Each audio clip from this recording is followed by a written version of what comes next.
and the 2001 German Grand Prix is underway. On Fizzy Keller, he has been done by the Jordan of Heinsout Frentzen. There's also a BAR who has emerged into the points. It's Jacques Villeneuve, why am I not surprised? In fact, Olivier Panis is also in the points. This is the start of Benetton's downfall because both Benetton drivers have been overtaken by both BAR drivers. Let's not forget, those are the top two teams in the Constructors' Championship.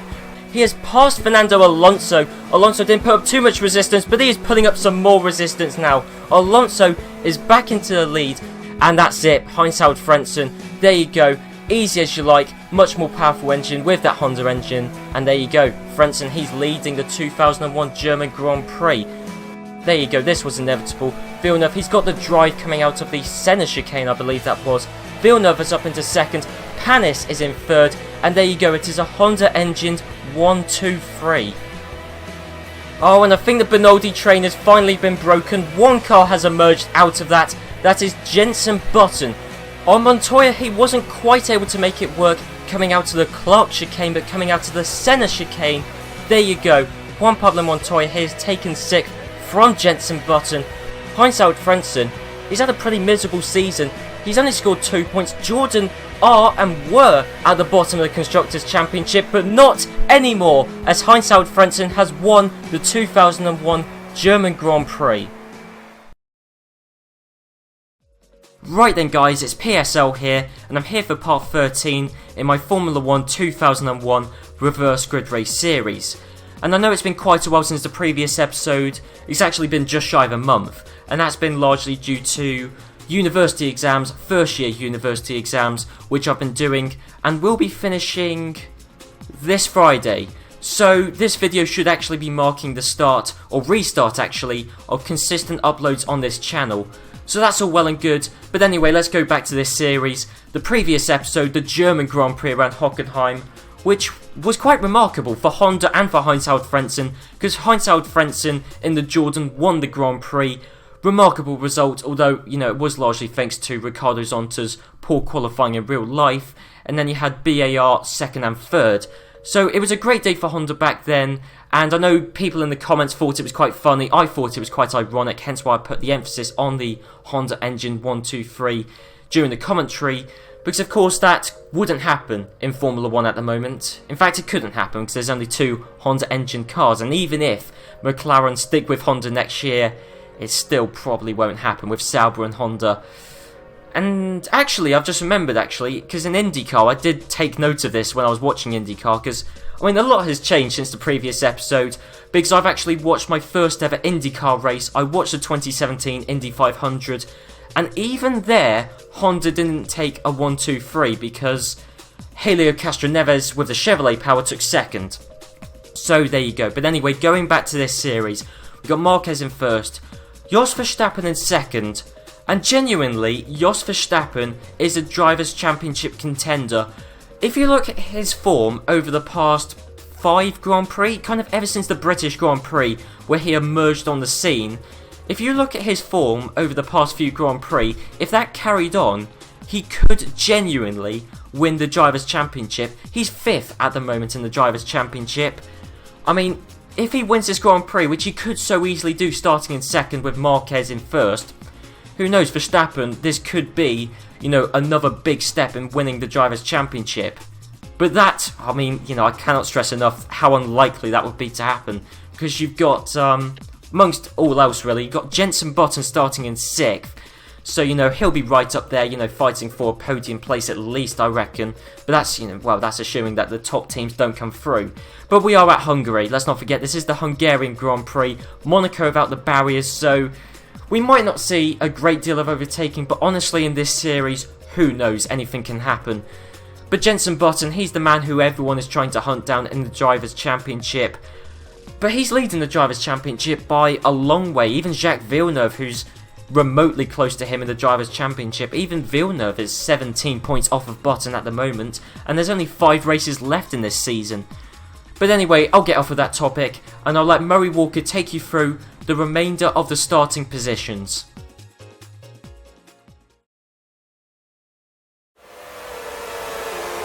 Over 100,000 people flock to the Hungaroring every year to watch their heroes fight for position on this very twisty and difficult to overtake circuit. In second position, we see Jos Verstappen. In third, Benoldi. Fourth position for Gaston Mazzacane. And in fifth, we have Alonso.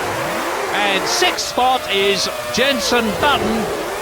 Jean Alesi is on row 4 and in 7th position.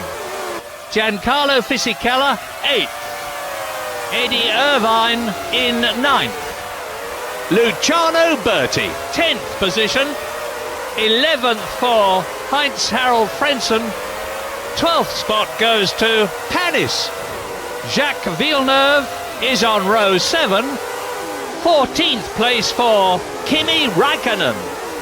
In 15th spot we have Juan Pablo Montoya. Nick Heidfeld is in 16th spot. Mika Häkkinen in 17th. 18th position for Jarno Trulli. Ralf Schumacher, 19th. 20th is Rubens Barrichello. David Coulthard in 21st place.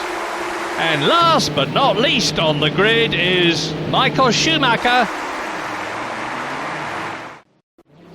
Thanks, Murray. So we got Mazzacane in 4th, Benoldi 3rd, Jos Verstappen in 2nd, Tarso Marques in 1st, and the 2001 Hungarian Grand Prix is underway.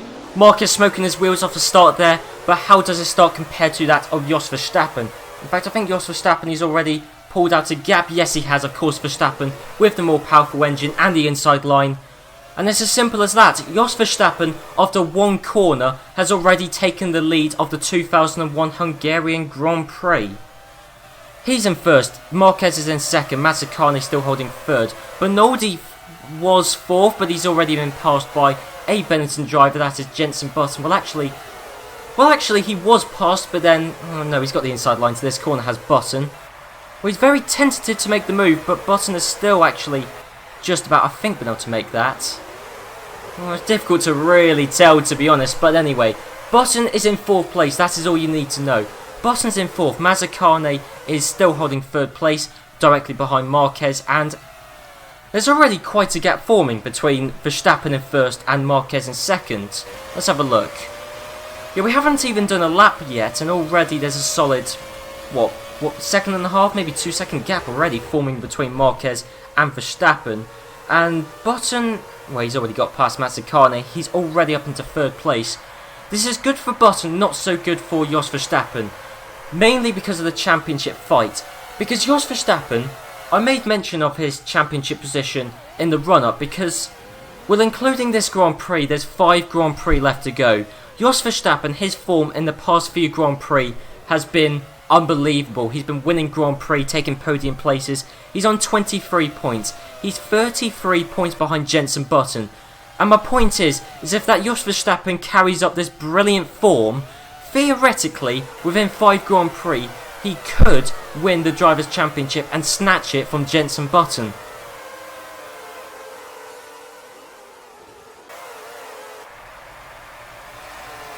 Now that's something I wasn't expecting. Fisichella to be able to hold it side by side around the outside of that sweeping right hand corner.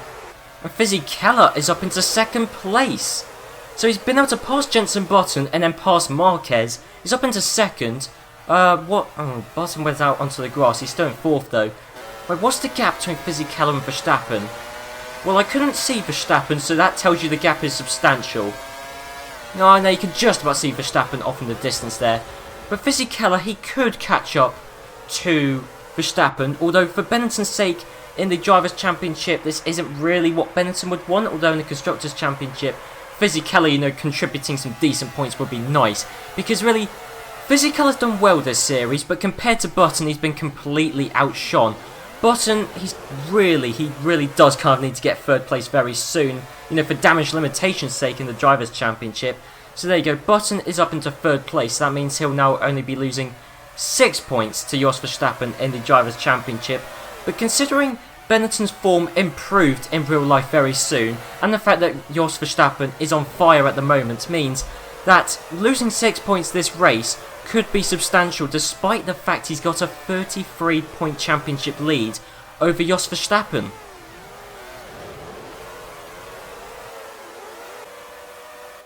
Well, this really has told the story of this race so far. Look at that, the lap times, the difference really.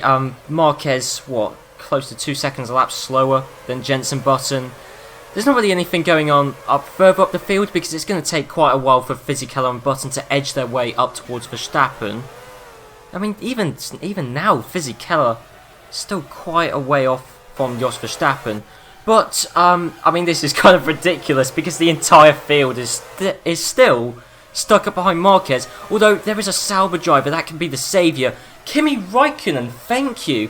Because the problem is that we've just had the likes of Benoldi and Mazzacane and other slower drivers directly behind Marquez. Now that we've actually got someone in a half decent car, that being Kimi Räikkönen, that might mean that someone could finally pass Marquez, and then through kind of a domino effect will actually instigate sort of action and change and overtakes in this race. Because as it stands, what are we on? Lap 8, lap 9? Nothing's happened.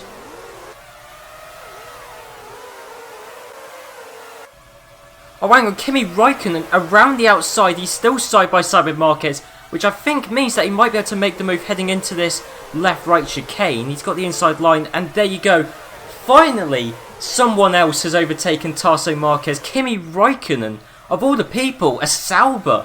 Sauber, they're last in the Constructors' Championship. Probably not anymore, thanks to Kimi Räikkönen taking 4th place. Now, I mean, you would expect, sort of in theory, this track to be one of the more difficult ones to overtake around.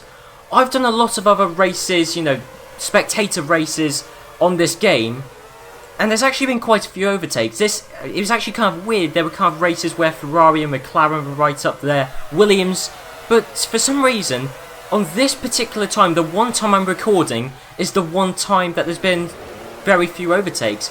Now I imagine the next guy who gets past Marquez, which is Jean Alesi, will probably be the guy who holds 6th place for the remainder of the race. Although, hang on. Yes, I was wondering if I was seeing things, but I wasn't. I hope it isn't. Because here we have Mika Häkkinen in 10th. Let's not forget Mika Häkkinen is one of only 2 drivers on the grid not to have scored points yet. And if he can get a point at this Grand Prix, that'll be brilliant. And if he can get past Jacques Villeneuve, then he's got past all of the real quick runners, and then he just needs to get by sort of the slower runners, the likes of Eddie Irvine, who I believe that is up there, yes, and Tarso Marques. And then obviously, consequently, Jean Alesi, who is in 6th. So, I'm really the most exciting battle for the time being is the battle for 6th, which I guess, sort of as it stands, assuming Villeneuve gets stuck up behind Marquez for a long time, is between, of all drivers, the most random selection of drivers there is, Häkkinen, Irvine and Alesi.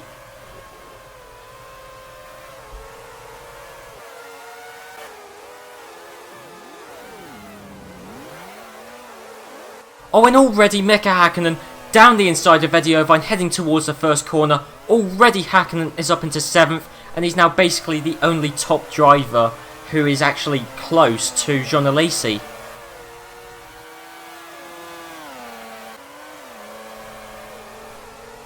Right, well, Mika Häkkinen, he's got Jacques Villeneuve right up behind him, pressurising him for 7th place. And Häkkinen, lap after lap after lap, he's been right behind Jean Alesi, and yet he still can't overtake.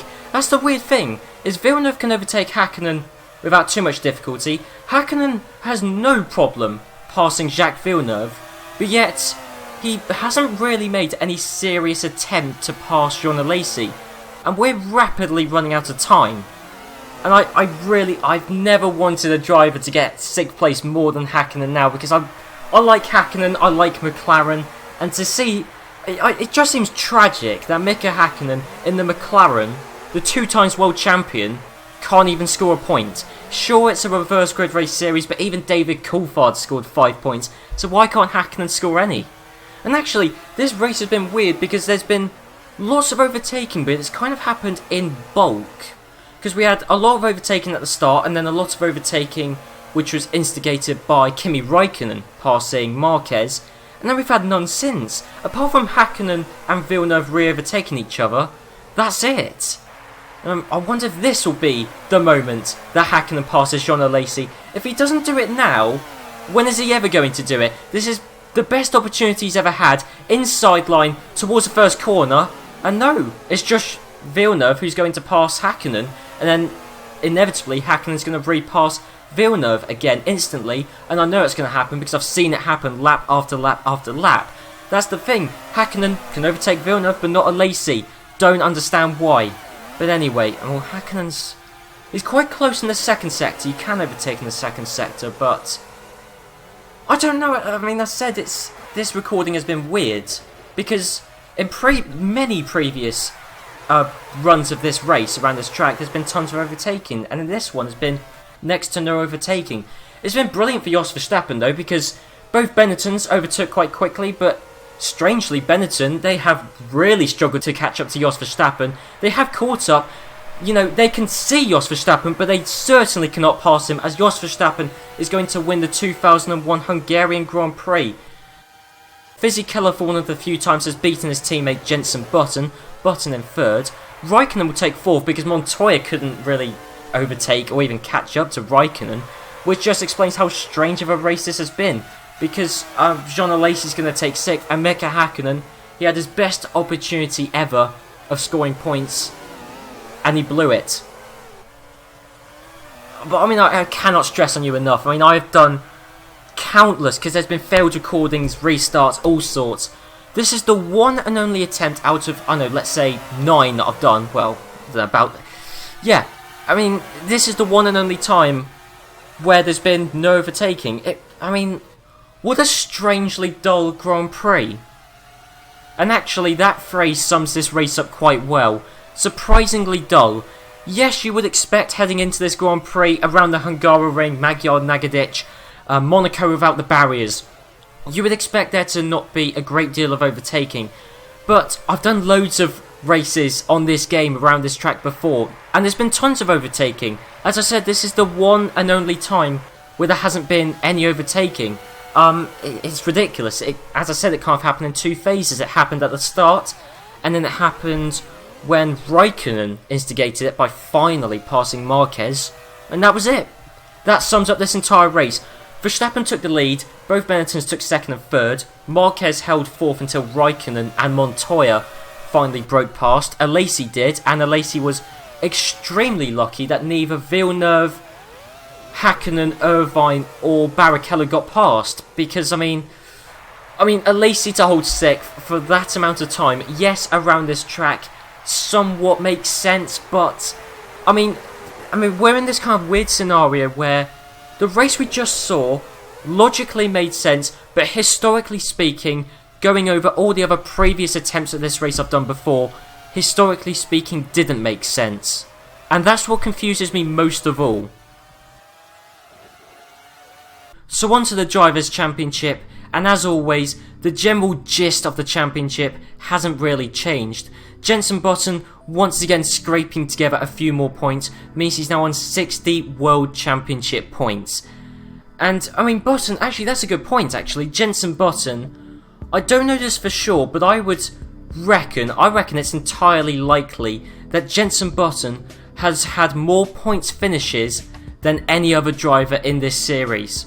Because Button, he's got 3 race wins, yeah sure, and that contributes half of his entire tally of points, but still, he still had to scrape together the other 30 points, and he just keeps getting second place, third place, fourth place finishes, and that's why Jenson Button is leading the Drivers' Championship. I think, as always, one thing I've always said throughout all of my reverse grid race videos is that it's not just the quantity of race wins, it's about the consistency of points finishes, and I think that's why Jenson Button, and also you could probably say the same thing about Jacques Villeneuve actually, that's why they're leaps and bounds ahead of the rest of the competition. Jos Verstappen, third in the Drivers' Championship, 33 points, and Jos Verstappen kind of disproves everything I've just said, because Verstappen really kind of, the British Grand Prix onwards, he was phenomenal, and before then he was I mean, he didn't really do anything. He was just like Benaldi, just kind of, you know, a backmarker driver. Whereas now, Verstappen, he's third in the Drivers' Championship and a genuine Drivers' Championship contender. Lower down the championship, Giancarlo Fisichella has passed the likes of Olivier Panis, Michael Schumacher, Juan Pablo Montoya, thanks to his second place finish today. Strange to see Fisichella beat Jenson Button. Kimi Raikkonen, the driver who I was getting worried at one point in the season wasn't going to score any championship points. Well, he scored 3 this race alone. He was on the same points total as his teammate. Well, now he's overtaken Heifeld, Benaldi and Mazzacane. He is on the same points total as Eddie Irvine and David Coulthard. So, quite an illustrious group of drivers that Kimi Raikkonen is on the same points total with. In fact, he's also only 1 point behind Rubens Barrichello. And finally, onto the Constructors' Championship, and this is something I've had to do a lot actually, which is adding a double figure points total onto Benetton's already massive double figure points total. Benetton, they're on 87 points, so they've pulled out quite far away from BAR. They've also obviously pulled away from Williams and Ferrari. Speaking of which actually, Ferrari, the Italian sports car giant, the Formula 1 legend, the most recognisable Formula 1 team in the world, has been overtaken in the Constructors' Championship by Arrows. By Arrows. I mean, Arrows are a team which, if you're not of a certain age or haven't been following Formula 1 for a certain length of time, you probably wouldn't even have heard of. The plucky British team which struggled to really even stay afloat. And a similar sort of upset with a kind of more low-key, less well-funded team overtaking kind of a big recognisable name in the sport is Sauber on McLaren, because Sauber, thanks to Kimi Raikkonen scoring 3 points with his 4th place finish this Grand Prix, Sauber, they've gone from 4 points to 7 points, which is substantial because Sauber, they've overtaken McLaren and Jaguar. But anyway guys, I hope you enjoyed this episode.